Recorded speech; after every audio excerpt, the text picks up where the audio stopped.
Jeju Island. Created by volcanic eruptions millions of years ago, this little island off the south coast of Korea has been one of the places I've been most excited to visit on this entire trip.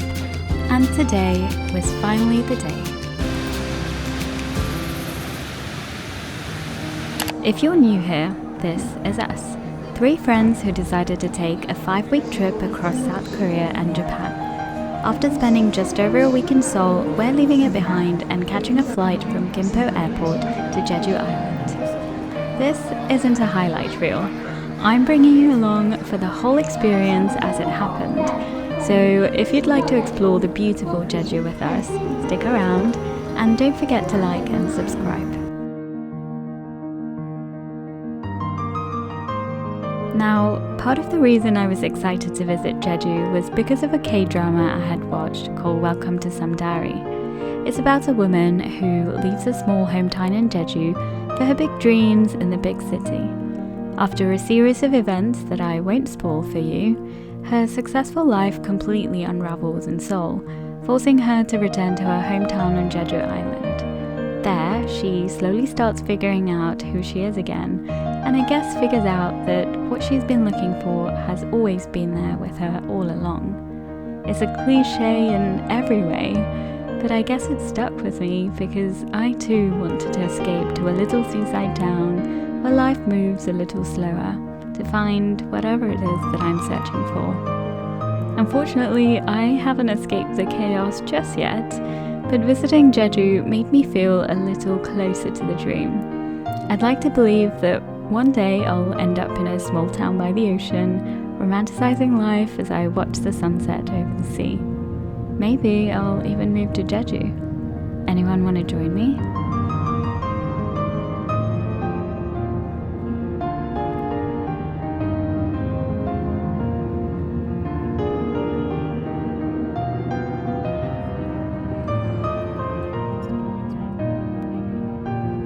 The flight was only just over an hour, and before long we were here. Day 1 on Jeju Island.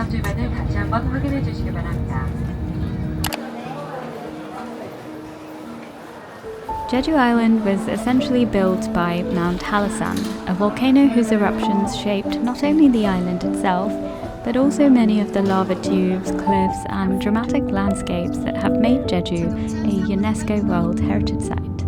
So it felt quite fitting that one of the first things we spotted on our taxi ride to the hotel was Mount Halasan sitting quietly in the distance.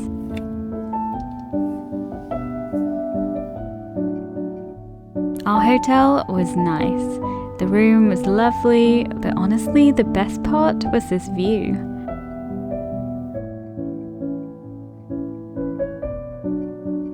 Okay, let me give you a quick tour.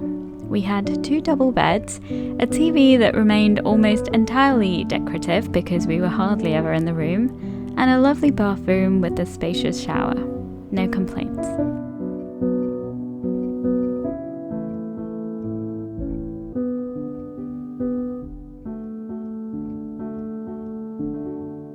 We headed downstairs after discovering that there was a convenience store on the ground floor.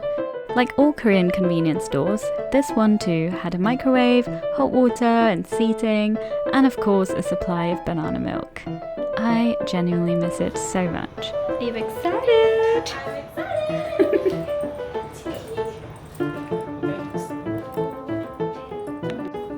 Funnily enough, Harrison had a job interview that day, so whilst he set up in our room, Emily and I decided to explore the rooftop. Again, we had this beautiful view of the sea and areas of the island that we'd find ourselves in the coming days.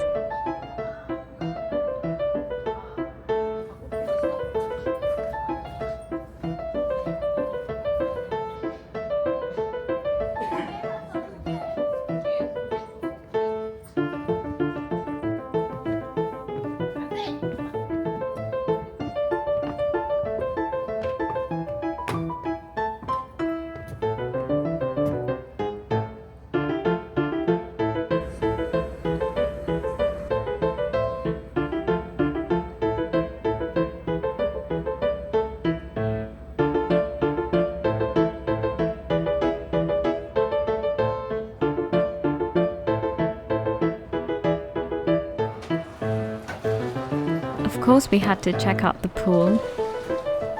Oh yeah, we will be coming back here later.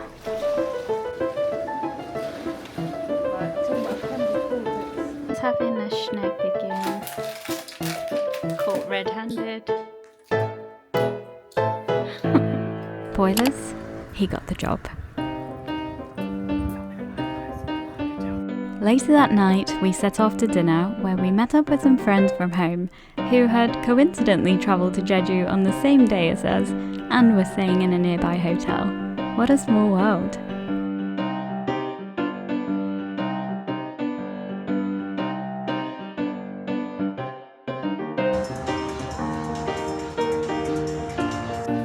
We went to a hot pot place where you pick your dry ingredients into a bowl and they cook it for you.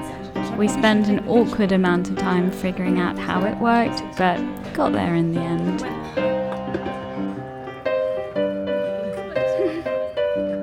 As with most travel days, by the time dinner was over, we were completely exhausted.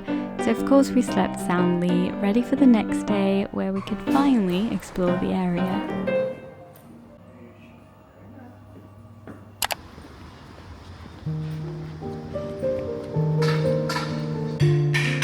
Now, Jeju Island can be divided into north, south, east and west, and you'd find different things to do in each region. Since we didn't have a car, we couldn't really road trip around the island, but we decided to stay in the more nature-oriented Seogwipo in the south.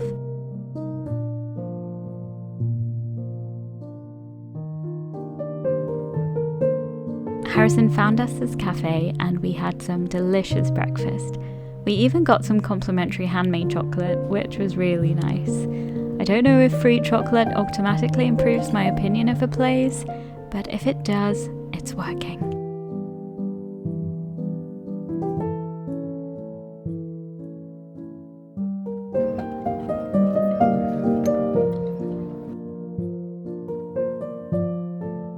At the top of the cafe, there was a gallery with beautiful paintings that I would have loved to have displayed in my home.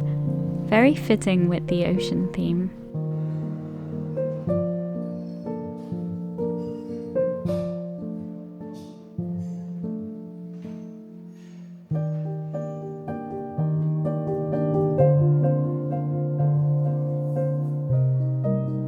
Good job, Kimiji. Meet Bulbous, our mascot that we kept forgetting to bring with us. He spent most of his days being forgotten in hotel rooms, abandoned in pockets, or buried somewhere inside a suitcase. Poor Bulbous.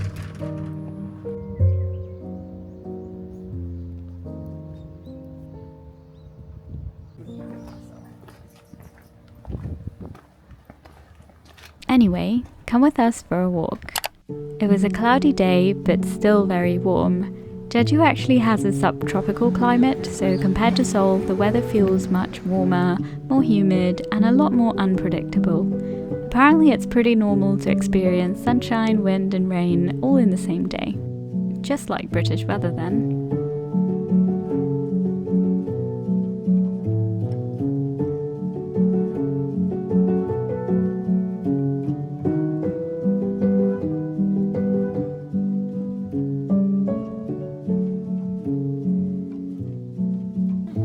Sad little man.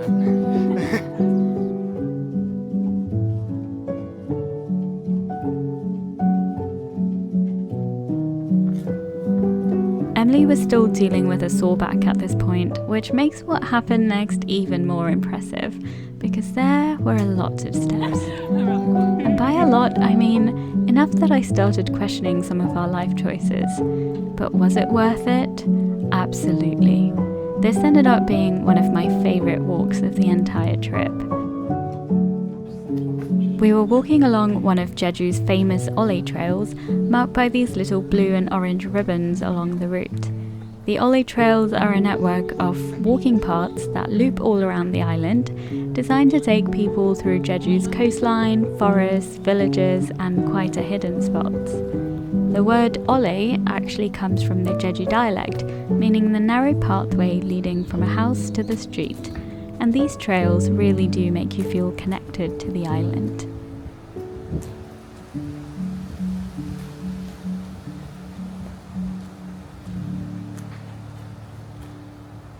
We weren't actually doing the whole route, but we were on Olle Trail number 7. There are 27 in total around the island, I believe. And our goal was to get to Samebong Peak, which treats you to beautiful panoramic views of the coastline and Mount Halasan. But this was a case of the journey being just as memorable as the destination. Take this for example. It's not every day that your walking route takes you along a waterfall.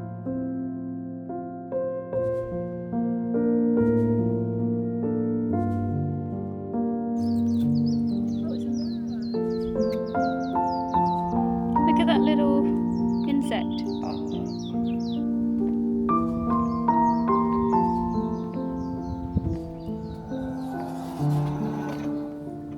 What? Was fully not expecting that to open up.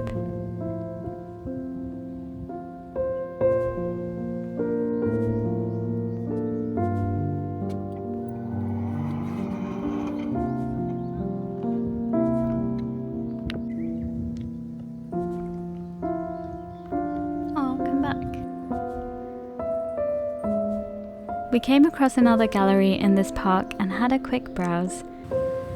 Silly us decided to hike through the island on a hot day with no water on us, so of course we made a pit stop to get hydrated.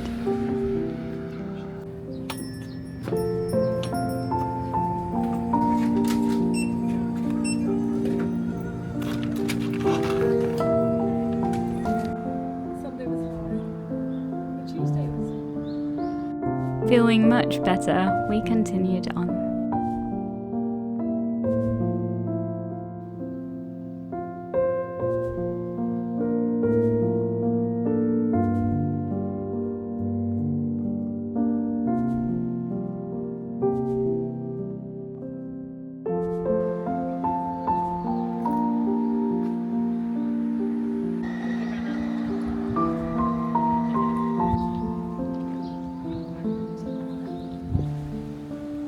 We were then treated to these views of the coastline. The gentle breeze and the sound of birdsong take me back.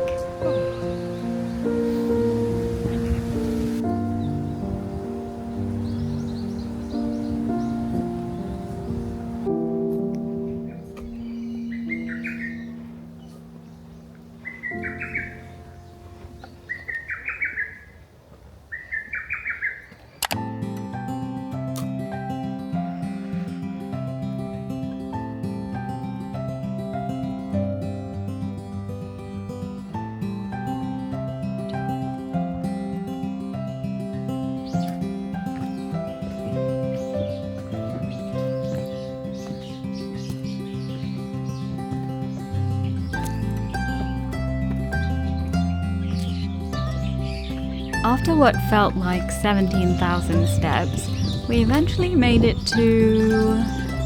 No, this wasn't it. I actually don't know what this was, but it did make us think we reached the peak. I'm still not so sure.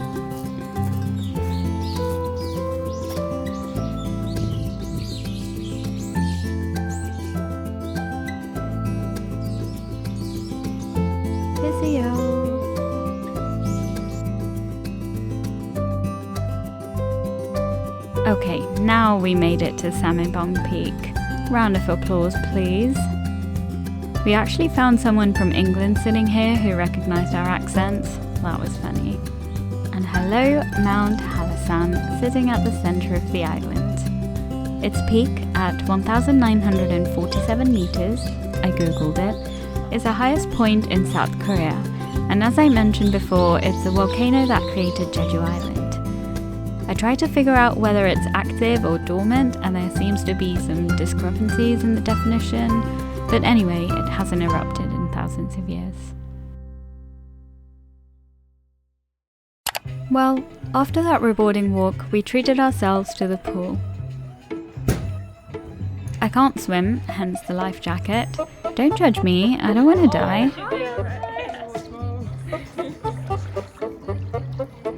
Emily decided to teach me how to swim, Harrison was the lifeguard, and And some key things that I've learned was to ride the bike, shoe the chickens, and it's only a guide. It went a little bit like this.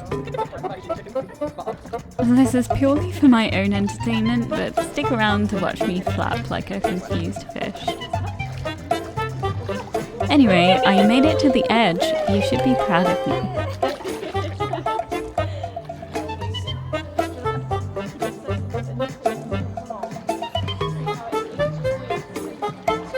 I didn't realize swimming was this hard. Honestly, I was basically just walking at this point.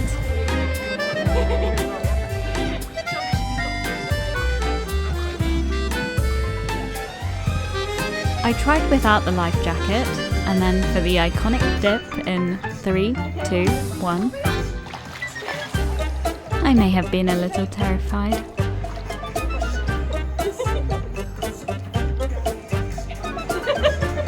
Moment to breathe. Well, the life jacket came straight on. Life jacket.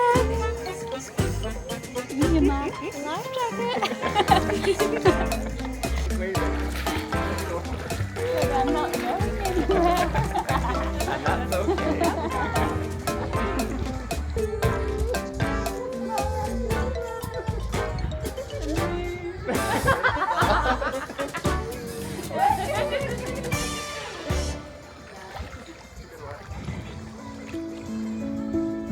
Eventually, the song Love and Soul by IU came on. It's one of my favourite songs, and maybe it was the music, maybe it was the fact that we'd stopped moving for a while, but everything just felt a little softer.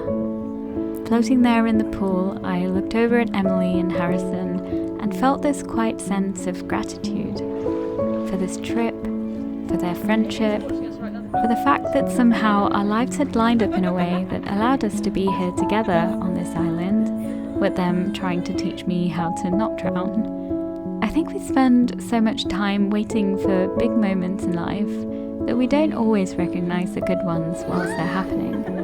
But in that moment, filled with laughter, I knew this was one of those moments I'd remember for a long time. The moon above us was pretty, the sky was taking on the hues of a sunset. We honestly could have stayed here forever. But it was time to go because the day wasn't over yet.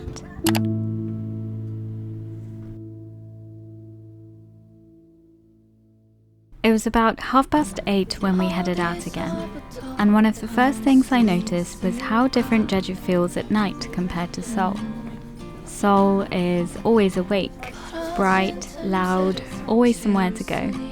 Jeju, on the other hand, feels like it exhales a little in the evening. We were on our way to visit Cheonjiyeon Waterfall, which is a popular attraction in Seogwipo. Part of the route was actually the same as the one we'd walked earlier in the day, but it felt like a completely different place at night.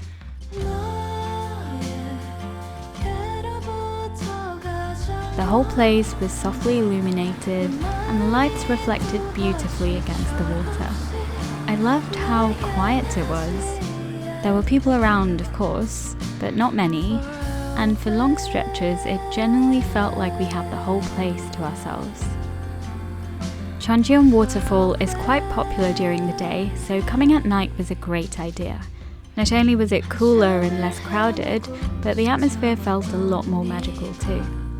You do need tickets to enter, but it was very cheap at around 2,000 Korean won, which is about £1 each. For one of Jeju's most famous natural attractions, I'd say that's a pretty good value for money.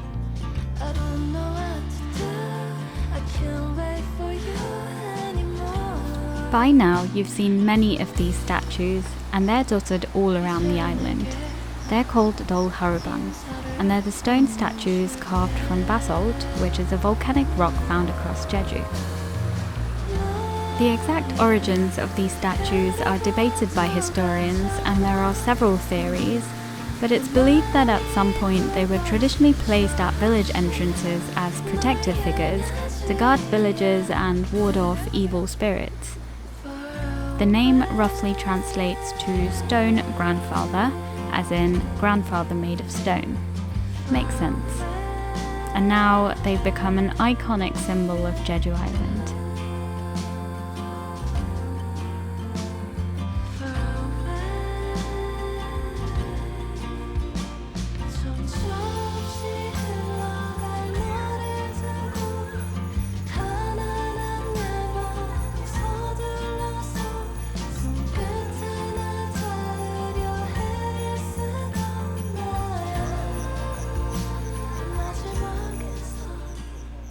Of course, to Harrison's dismay, we stopped at the gift shop. There were so many cute items and lots of giftable souvenirs. Emily and I somehow managed to spend far too long trying to decide what to buy. It was almost closing time, which did not help the decision-making process at all. We eventually decided we'd come back later so we could properly look around.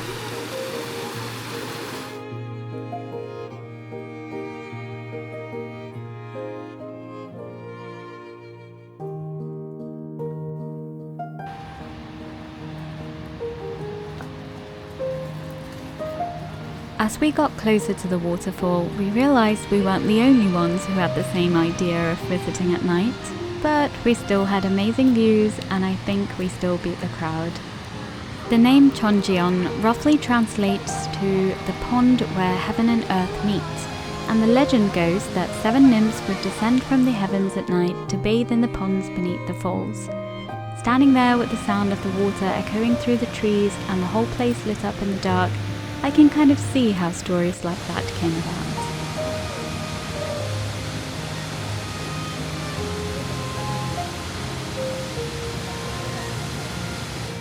Whether the nymphs descended or not, the bugs definitely did. How many bug bites did we get, you ask? Too many. I hadn't even considered bugs when I decided to come here in a short sleeve top and skirt. Lessons learned.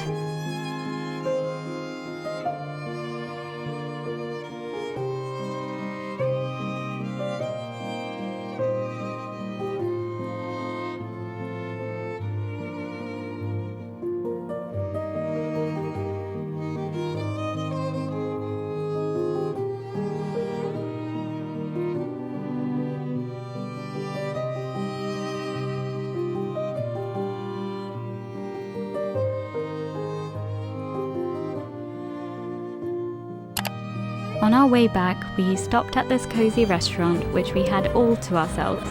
I had a delicious ginger tea and a seafood pasta to taste what this seaside town had to offer. Overall, 10 out of 10. Tomorrow, we'd be visiting the east side of the island on a guided tour to learn about the Haenyos, the women divers of the island, and visit a traditional folk village. I was looking forward to it, and I hope you are too. Don't forget to subscribe to join the journey, and I'll see you in the next one.